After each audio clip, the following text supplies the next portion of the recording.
Hello students, तो आज मैं आपके लिए लेकर आई हूँ आगे के topics from the chapter print culture. ये कंटेंट पूरा एनसीईआरटी बेस्ड है। मैंने कहीं भी बाहर से किसी बुक से कोई रेफरेंस नहीं ली है। जो भी एनसीईआरटी में लिखा है हम वही लेक्चर्स पढ़ेंगे और वही कंटेंट हम पढ़ेंगे। तो चलते हैं अब गुटेनबर्ग प्रेस की तरफ। देखिए, जॉन गुटेनबर्ग जो थे उन्होंने फर्स्ट नोन प्रिंटिंग प्रेस 1430 में बनाई थी। इसे फर्स्ट नोन प्रिंटिंग प्रेस इसलिए कहा गया है क्योंकि उससे पहले भी कुछ ऐसी छोटी मोटी प्रिंटिंग प्रेसेस थी जो चल रही थी, लेकिन वो उतनी पॉपुलर नहीं थी जितनी गुटेनबर्ग प्रेस थी। इसलिए ये कहा गया है कि जॉन गुटेनबर्ग ने फर्स्ट नोन प्रिंटिंग प्रेस 1430 में बनाई थी। गुटेनबर्ग खुद जो थे वो एक व्यापारी के बेटे थे। इन्होंने अपना बचपन जो था वो एग्रीकल्चरल ई स्टेट में गुजारा था, मतलब खेतों में ही आसपास इनका घर वगैरह था। तो एग्रीकल्चरल लैंड इन्होंने बहुत देखा था अपने बचपन में। इन्होंने एक्सपर्टीज़ भी हासिल करी थी स्टोन्स को पॉलिश करने की, और ये मास्टर गोल्ड स्मिथ भी थे। इन्होंने अपनी नज़रों के सामने दो प्रिंटिंग प्रेस देखी थी, ऑलिव एंड वाइन, और अपनी इसी प्रीवियस नॉलेज से इन्होंने इस प्रिंटिंग के सिस्टम को परफेक्ट किया था 1448 में। ऑलिव और वाइन दो प्रेसेस इन्होंने अपने बचपन से देखी थी कि ये प्रिंटिंग प्रेस कैसे काम करती थी, और उसी प्रीवियस नॉलेज को गेन करके, उसी प्रीवियस नॉलेज के बेसिस पे इन्होंने प्रिंटिंग के सिस्टम को परफेक्ट किया इन 1448। जो सबसे पहली बुक गुटेनबर्ग प्रेस में छपी थी वो थी बाइबल। इसकी 180 कॉपीज़ प्रिंट हुई थी और ये 3 साल में प्रिंट हो पाई थी, लेकिन ये उस समय का फास्टेस्ट प्रोडक्शन था।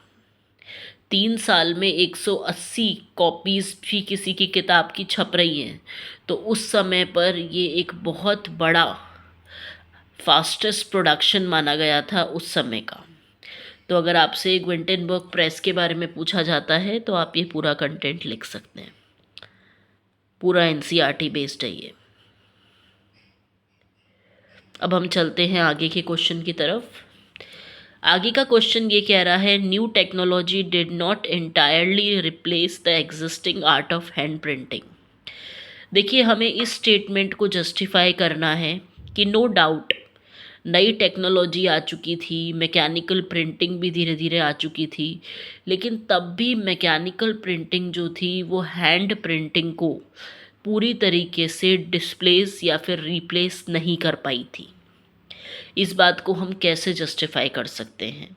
सबसे पहली चीज़, प्रिंटेड बुक्स जो थी वो were closely resembling to the written manuscripts. Printed books जो थी उनमें प्रिंटिंग की इतनी फिनिशिंग नहीं थी, तो वो लगती ऐसी थी जैसे वो हाथ से लिखी गई हैं। सबसे पहली चीज़ तो ये। बॉर्डर्स जो होते थे किताबों में और जो पिक्चर्स होती थी किताबों में, उन्हें उस समय भी हाथ से ही बनाया जाता था। रिच लोगों के लिए ब्लैंक स्पेस भी छोड़ा जाता था, जिससे वो अपने हिसाब से अपनी किताब को डेकोरेट कर लें। और हर परचेज़र जो था उसको ये फ्रीडम थी कि वो अपने डिज़ाइन को, अपने इलस्ट्रेशंस को अपने आप चूज़ करे। तो इसलिए कहा गया है कि जो मैकेनिकल प्रिंटिंग थी उसने हैंड प्रिंटिंग को पूरी तरीके से रिप्लेस नहीं किया था, क्योंकि उस समय भी ऐसा बहुत सा काम था जो हाथ से हो रहा था। तो आप ये सारी चीज़ें लिख सकते हैं कि जो प्रिंटिंग बुक्स थी, प्रिंटेड बुक्स, वो भी ऐसी लगती थी कि हाथ से लिखी गई हैं, ज़्यादा फिनिशिंग नहीं थी। बॉर्डर्स और डिज़ाइंस जो हुआ करते थे, मतलब पिक्चर्स वगैरह, वो तब भी हाथ से ही तैयार होती थी। उसके अलावा रिच लोगों के लिए स्पेस भी छोड़ा जाता था किताबों में फॉर द डेकोरेशन पर्पस, और हर ख़रीदने वाले के पास ये फ्रीडम होती थी कि वो अपने पसंद के डिज़ाइंस और इलस्ट्रेशंस चूज़ कर सके। तो ये बात ये साबित करती है कि हैंड प्रिंटिंग जो थी वो पूरी तरीके से रिप्लेस नहीं हो पाई थी, किससे? मैकेनिकल प्रिंटिंग से। अब चलते हैं, how did the shift from hand printing to mechanical printing led to the print revolution. अब प्रिंट रेवोल्यूशन आया कैसे? देखिए, आप जो ये ईयर देख रहे हैं ना, 1450 टू 1550, ये जो 100 साल थे, इसमें प्रिंट कल्चर में बहुत बड़ा बदलाव आया है। सबसे पहले तो प्रिंटिंग प्रेसेस जो थी वो यूरोप में बन चुकी थी, बहुत सारी प्रिंटिंग प्रेसेस बन चुकी थी। प्रिंटर्स जो थे वो जर्मनी से ट्रैवल करके अदर कंट्रीज़ में भी पहुंच रहे थे, जिससे और देशों में भी प्रिंटिंग प्रेसेस खोली जा सकें। क्योंकि जर्मनी की जो गुटेनबर्ग प्रेस थी वो लोगों के लिए एक बहुत बड़ी इंस्पिरेशन साबित हुई थी, और वहीं से प्रिंटर्स जो थे वो जर्मनी से ऑल ओवर द वर्ल्ड भी जा रहे थे, जिससे ज़्यादा से ज़्यादा प्रिंटिंग प्रेसेस को खोला जा सके। उसके अलावा समय के साथ प्रिंटिंग प्रेसेस बढ़ती चली गई, किताबों का प्रोडक्शन भी बढ़ता चला गया, और 15th सेंचुरी में 20 million copies of printed books flooded in the European market. और 15वीं सेंचुरी की अगर बात की जाए तो 20 मिलियन कॉपीज़ प्रिंटेड किताबों की यूरोपियन मार्केट में देखी गई। 16th सेंचुरी में इनका नंबर 200 मिलियन हो गया। तो इस तरीके से इन 100 सालों में यूरोप में बहुत बड़ा चेंज आया, और इसे कहा गया प्रिंट रेवोल्यूशन। तो आप ये लिख सकते हैं।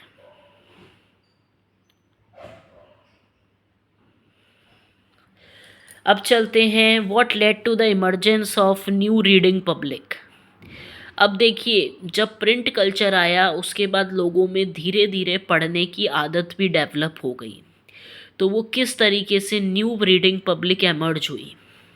सबसे पहले उससे क्या बना? सबसे पहले तो प्रिंटिंग प्रेसेस आई। ये एक पूरा प्रोसेस था कि धीरे धीरे करके लोगों में रीडिंग की जो हैबिट थी वो डेवलप होने लग गई। कैसे? सबसे पहले प्रिंटिंग प्रेसेस आई। प्रिंटिंग प्रेसेस आई तो बुक्स की जो प्रोडक्शन की कॉस्ट थी वो कम हुई, क्योंकि जो काम हाथ से होगा वो महंगा होगा, लेकिन जो मशीन से होगा वो सस्ता होगा। तो अब किताबों के दाम ख़त्म हुए, या फिर आप ये कह सकते हैं रिड्यूस हुए। टाइम और लेबर जो किताबों को छापने में लगता था वो रिड्यूस हुआ। मल्टीपल कॉपी, एक ही किताब की बहुत सारी कॉपीज़ बनने लगी, और बुक्स जो थी वो मार्केट में आने लगी। इसी वजह से लोगों में रीडिंग हैबिट जो थी वो डेवलप होने लग गई। इसे कहते हैं न्यू रीडिंग पब्लिक। जब ये सारी चीज़ें हुई कि प्रिंटिंग प्रेस आई, प्रिंटिंग प्रेस आने से किताबों की कॉस्ट ऑफ प्रोडक्शन कम हुई, टाइम और लेबर भी कम हुआ, हर किताब की बहुत सारी कॉपीज़ छपती थी और वो मार्केट में अवेलेबल भी होती थी। इस वजह से न्यू रीडिंग पब्लिक एमर्ज हुई।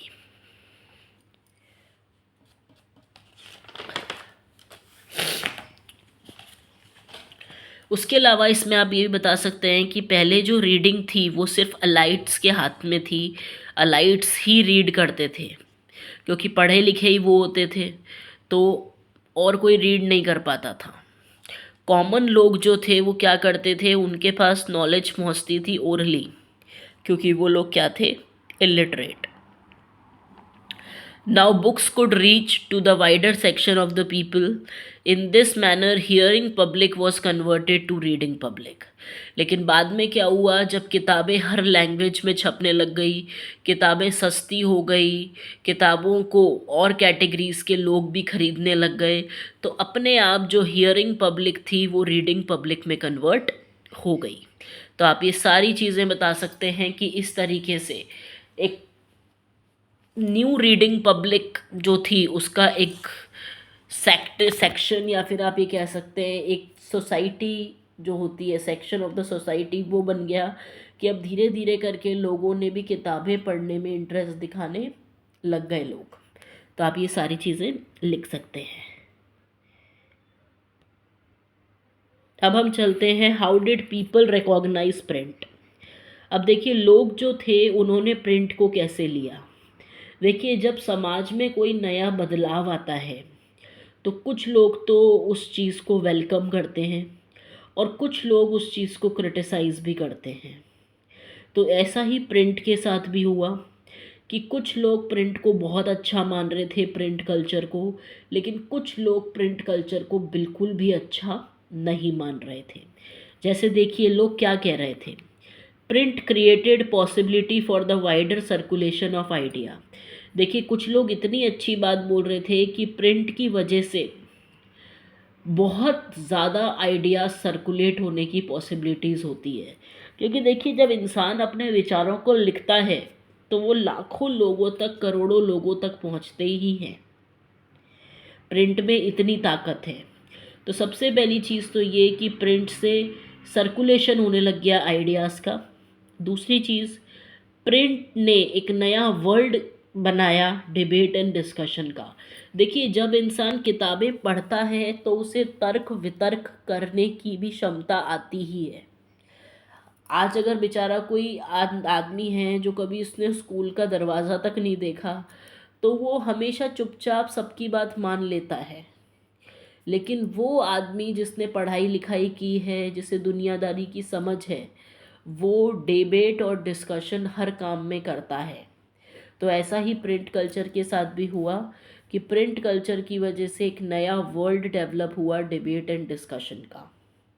उसके अलावा those who disagreed with the established authorities could print there ideas. एक सबसे अच्छी बात ये हुई कि जिनको अपने हायर अथॉरिटीज़ से प्रॉब्लम थी, अब वो भी हायर अथॉरिटीज़ के खिलाफ लिख सकते थे प्रिंट को वेपन बना के।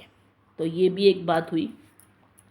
और प्रिंट ने लोगों को परसुएड किया, कन्विंस किया टू थिंक डिफरेंटली, कुछ अलग सोचने पर। तो ये सारे प्रिंट के रिएक्शंस थे, या फिर लोगों ने किस तरीके से प्रिंट को रिकॉग्नाइज किया, समझा, वो ये सारे पॉइंट्स हैं। अब हम चलते हैं पीपल अगेंस्ट द प्रिंट। अब लोग जो थे वो प्रिंट के अगेंस्ट जो थे वो क्या कहते थे, वो ये कहते थे कि print would affect the mind of people. मतलब प्रिंट जो है वो लोगों के दिमाग पर गलत असर डाल रहा है। सबसे पहली चीज़, it was feared that print would give birth to irreligious thought. कुछ लोगों को ये डर था कि प्रिंट की वजह से लोग अपने धर्म वगैरह को भूल जाएंगे। कुछ लोगों को ये लग रहा था कि प्रिंट की वजह से रॉयलिटीज़ जो हैं, राजा महाराजा वगैरह, राजघराने, उनको बहुत क्रिटिसिज्म झेलना पड़ रहा है। और एक बात आप ये बता सकते हैं कि बहुत सारे स्कॉलर्स ने ये बोला कि प्रिंट की वजह से इंटेलेक्चुअल एनवायरनमेंट क्रिएट होगा और रिफॉर्मेशन भी आएगा सोसाइटी में। इट मीन्स जो बड़े बड़े ज्ञानी लोग थे, स्कॉलर्स थे, वो ये कह रहे थे कि प्रिंट से लोगों में इंटेलिजेंसी क्रिएट होगी और रिफॉर्मेशन आएगा, मतलब कुछ ना कुछ समाज में बदलाव, अच्छा बदलाव ज़रूर आएगा, ऐसा स्कॉलर्स कहते थे। तो आप ये वाली बातें भी लिख सकते हैं। ये जो स्कॉलर्स वाली बात है आप ये इस वाले पॉइंट में डालेंगे रिकॉग्नाइज प्रिंट में, क्योंकि इसमें हम कुछ नेगेटिव बात कर रहे हैं अगेंस्ट वाले में, और यहाँ they have given like something positive, तो you can include in this. और अगर सिर्फ ये पूछा जाए कि प्रिंट को लोगों ने कैसे रिकॉग्नाइज़ किया, तो एक बड़ा आंसर आपका बहुत अच्छा बन सकता है, नेगेटिव और पॉजिटिव सारे पॉइंट्स लिखकर। आज के लिए इतना ही। अब मैं आगे के टॉपिक्स कल लेकर आऊँगी आपके लिए। आई होप आपको मेरा लेक्चर पसंद आया होगा, मेरे नोट्स पसंद आए होंगे। तो ज़्यादा से ज़्यादा बच्चों को कहिए कि मेरे चैनल को सब्सक्राइब करें, आपका सपोर्ट हमेशा नीडेड है। Bye, take care.